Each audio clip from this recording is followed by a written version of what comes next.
All right, guys, I know everybody's been super anxious to get some updates on the K2500 TDI swap. Just gonna go over everything quick a little bit here. So it's a 1990, the light duty GMC 2500, and it would have came with the 350.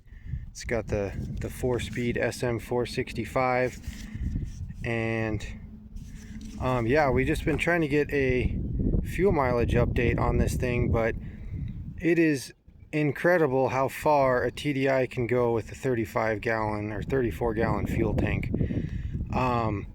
Just doing some rough estimating as we were getting started, there's potential for this thing to go almost 800 miles without filling up. It's kind of crazy to think about.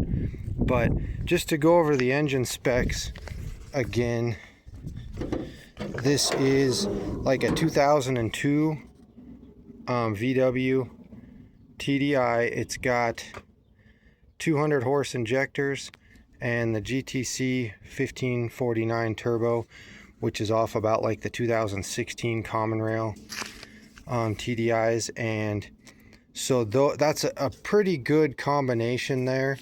Obviously the turbo is a little small for something this big, but it honestly performs so well. If you run it around 15 to 25 pounds of boost pretty much continually, it performs like a big turbo, but gives you the spool up of just, I don't know, it's incredible, because the factory ALH turbo really didn't do a whole lot until 1500 RPM, and that 1549 is able to full spool at 1200 RPM. It's pretty incredible. But yeah, I mean, I love just going over how easy this swap was. It just, you pull the 350 out, you've got all kinds of engine bay room. I mean, and like I keep telling guys, so far every swap, the high pressure power steering line has plugged right into the VW pump. So as long as you use a TDI with power steering, it just plugs in and works. You hook the hoses up, we got the factory reservoir, and it's going right. I mean, you can't get any easier power steering. The fuel lines, we're running the factory fuel pump in the tank, going to the, we've got the aftermarket, well, this would have been the MK1 fuel filter. But other than that, the fuel pump in the tank on the TBI 350 was like 15 PSI. So it's perfect for this thing. We did do a whole new exhaust system, and obviously coolant, boost lines. It's got the front mount intercooler, which we actually were experimenting with the same side one to see how it would do with intake air temps, and I'll be able to show you that when we get on the road here. So I don't want to go make this too long. That SM465 transmission, I was pretty hard on it in the first video if you go back and watch, but it really is pretty awesome combined with this TDI, because with the small turbo it can spool up at low RPM. So basically you just get that transmission to fourth gear and it takes you from 45 mile an hour to 90. It's like you don't even need to shift the thing, and the TDI is making torque with that small turbo pretty much the entire time. So yeah, let's just get on the road and show you guys some test drive videos here. I want to show you what it's doing at 80 mile an hour.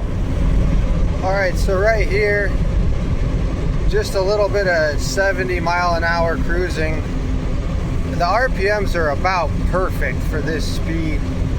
You're right in the peak torque of the TDI, and you can afford to slow down a little bit and still be okay.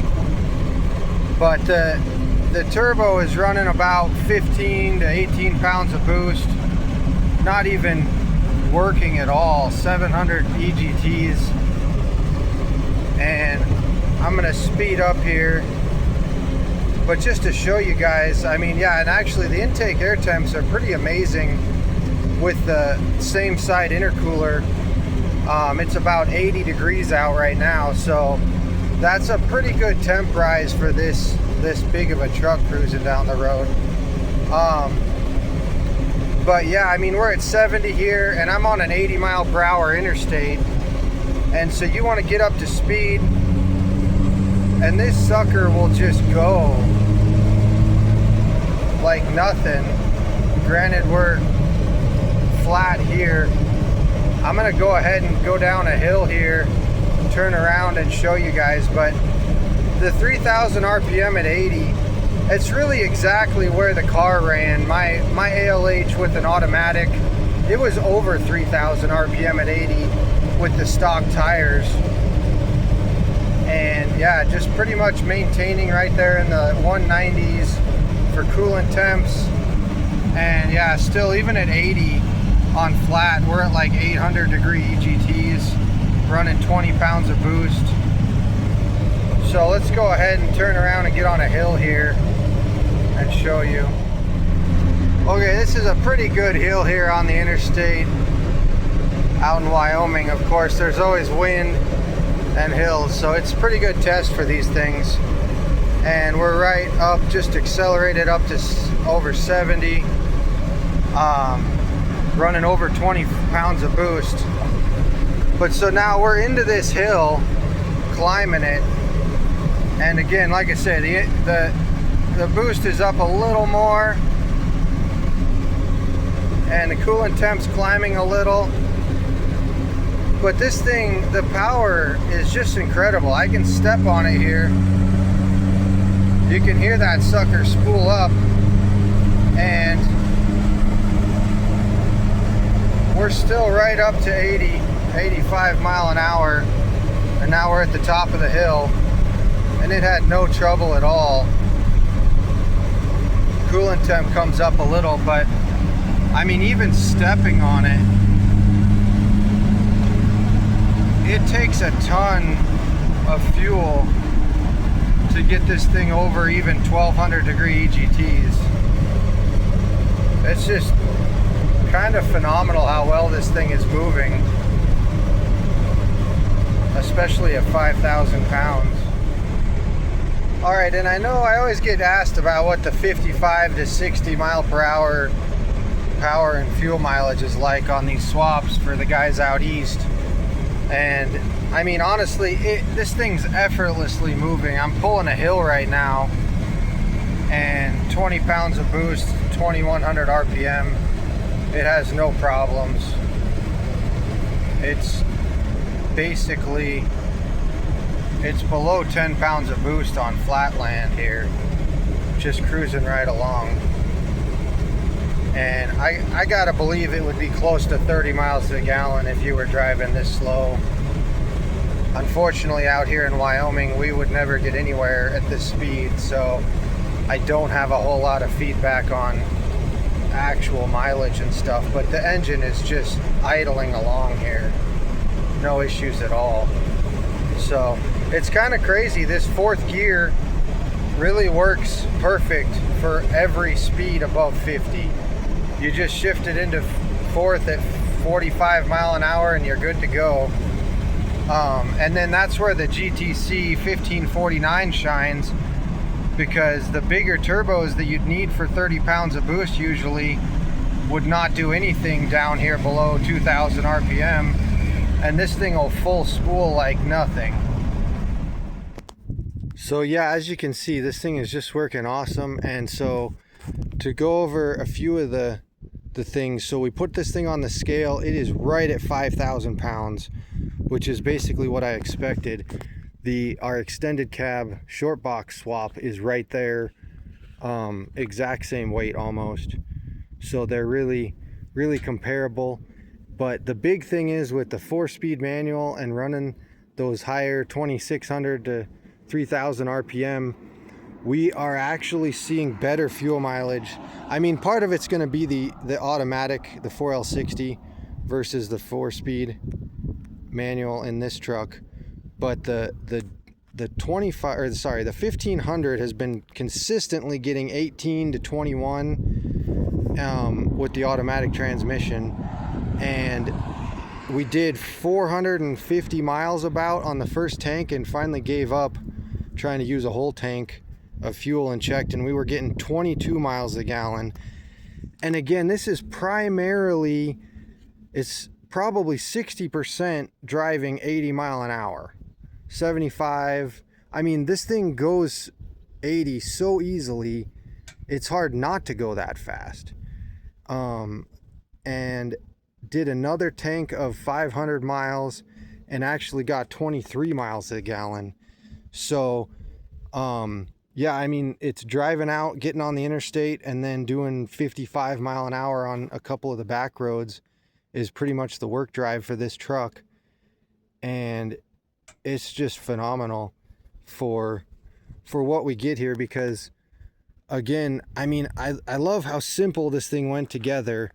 You just pull that factory 350 out and grab the adapter plate, weld together some motor mounts, install an intercooler, and then basically just hook up hoses and electrical to what's already existing on the truck, and you've got yourself a diesel pickup getting double the fuel mileage of whatever engine you took out.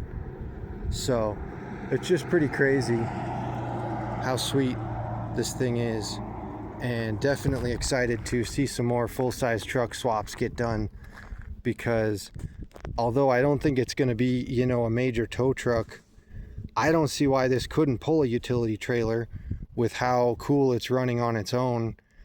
Some of those hills, the coolant temperatures probably would have gone up a little bit, but we don't even have cooling fans installed on this thing yet. That is just natural airflow keeping this thing at like 205 degrees max. So just pretty awesome to see how well this thing turned out for how simple it was to swap into here. Like I said, I don't really have a whole lot to tell you about the whole process. When you've got a V8 engine bay, the engine just fits right in there. There's no need to modify anything. You just bolt the thing in, weld up some mounts, and hook up hoses and electrical, and you're done.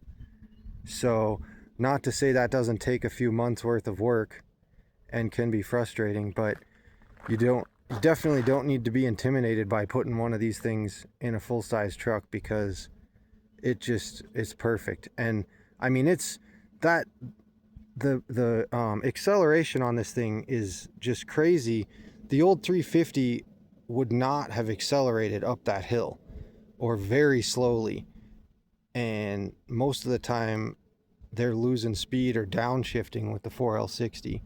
So this transmission did help a little bit because the RPM stayed up higher, but that RPM range is just perfect for the TDI. So anyway, that's about all I had for now. I'm gonna let my coworker drive this thing now.